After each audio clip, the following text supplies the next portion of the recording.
Assalamualaikum warahmatullahi wabarakatuh. Alhamdulillahirabbil alamin wa bihi nasta'in wa ala umuri dunya waddin wa ala alihi wa ashabihi ajmain, amma ba'du.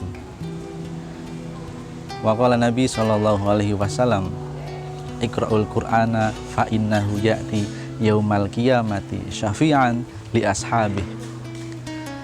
Sahabat yang dimuliakan oleh Allah, dalam bulan Ramadan selain disebut sebagai syahrus syam, bulannya puasa, tapi juga kemudian Ramadan punya sebutan lain, yaitu syahrul Quran.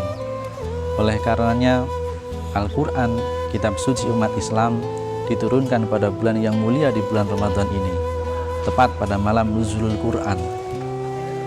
Sahabat rahimakumullah, Al-Quran sebagai kitab sucinya umat muslim, siapa saja laki-laki maupun perempuan muslim, maka hendaknya dia mendekatkan dirinya dengan Al-Quran.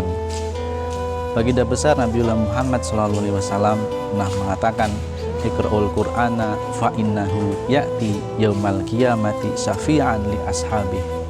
Bacalah Al-Quran, karena sesungguhnya Al-Quran itu akan memberikan syafaat kepada siapa yang membacanya. Sahabat rahimakumullah, kitab suci Al-Quran adalah sebuah kitab yang di dalamnya memuat berbagai macam, baik tuntunan, pedoman, larangan, bagaimana kemudian manusia harus hidup dan menjalani kehidupannya agar selamat di dunia dan di akhirat kelak.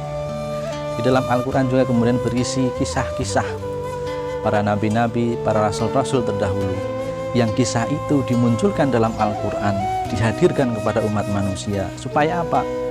Supaya umat manusia yang bahkan yang hidup pada saat ini maupun di masa yang akan datang, mereka bisa belajar bagaimana kisah, keadaan, kondisi yang menimpa satu umat yang kemudian terdahulu hidupnya. Al-Quran kemudian berisi kisah-kisah itu. Sebagaimana kemudian kita mengetahui kisah kaum Ad, kisah nabi-nabi terdahulu, kisah Nabi Ibrahim alaihissalam, kisah Nabi Isa alaihissalam, dan nabi-nabi yang lainnya. Itulah kemudian Al-Quran dihadirkan oleh Allah yang berisi kisah-kisah, agar kemudian kita semuanya umat yang hidup pada masa ini dan di masa yang akan datang mampu belajar, mengambil ibrah atas kesalahan umat-umat orang-orang yang hidup pada zaman dahulu yang kemudian diberikan azab oleh Allah. Sehingga kemudian kita harus belajar bagaimana caranya tidak bisa mengulangi apa yang kemudian menjadi kesalahan umat-umat atau bangsa-bangsa terdahulu. Maka di kitab manapun di dunia ini tidak ada yang sehebat Al-Quran, yang mampu menceritakan kisah masa lalu yang begitu otentik, yang benar, yang valid. Itulah kemudian kebenaran Al-Quran. Maka kita sebagai seorang muslim yang beriman kepada kitab Al-Quran harus yakin-yakinnya bahwa Al-Quran itu adalah kitab yang berisi firman-firman Allah, yang isinya adalah kebenaran. Lalu sahabat rahimakumullah, Allah kemudian memberikan jaminan kepada siapa yang gemar membaca Al-Quran. Tidak hanya kemudian berpahala ketika di akhirat, Allah berikan pahala atas Al-Quran yang kita baca di dunia, tapi kemudian ya'ti yaumal qiyamati syafi'an li ashabihi. Karena sesungguhnya orang yang baca Al-Quran itu dan Al-Quran itu di akhirat kelak akan berubah wujud menjadi teman.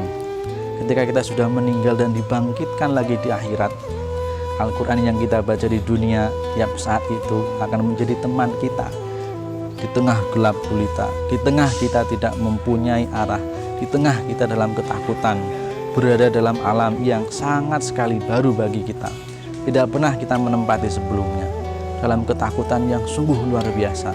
Dan Al-Quran hadir sebagai sahabat yang menemani kita, luar biasa sekali.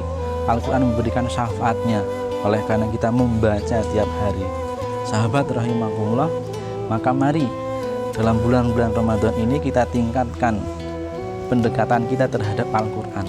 Tidak hanya Al-Quran kemudian dibaca secara lafal, tetapi Al-Quran itu marilah kita dekati secara makna, kita dalami apa isi Al-Quran. Jangan sampai kemudian muncul frasa kita tiap hari membaca Al-Quran, akan tetapi tidak tahu apa rahasia besar yang diceritakan oleh Al-Quran yang senantiasa kita baca itu. Maka ada yang mengatakan jangan sampai kita menjadi umat ibarat kata adalah keledai yang membawa kitab suci di atasnya.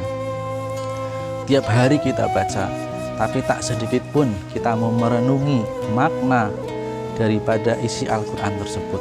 Satu ayat yang kita baca, lalu kita kemudian gali artinya, kita ketahui maknanya, kita pahami pesan-pesan yang ada di dalam ayat itu, walaupun satu penggal ayat. Maka itulah kemudian cara kita bertadarus dengan Al-Quran, mendalami, memahami, dan mengetahui isi pesan daripada Al-Quran. Iqra'ul Qur'ana fa innahu ya'ti yaumal qiyamati syafi'an li ashabihi. Semoga sahabat sekalian, kita semuanya bisa menjadi sahabat Al-Quran, kita menjadi dekat dengan Al-Quran, sehingga perilaku kita yang muncul dalam keseharian adalah perilaku-perilaku yang dituntun oleh Al-Quran, sehingga kita akan selamat tidak hanya di dunia tapi juga di akhirat kelak. Amin ya rabbal alamin. Demikian yang dapat saya sampaikan. Kurang lebihnya mohon maaf. Assalamualaikum warahmatullahi wabarakatuh.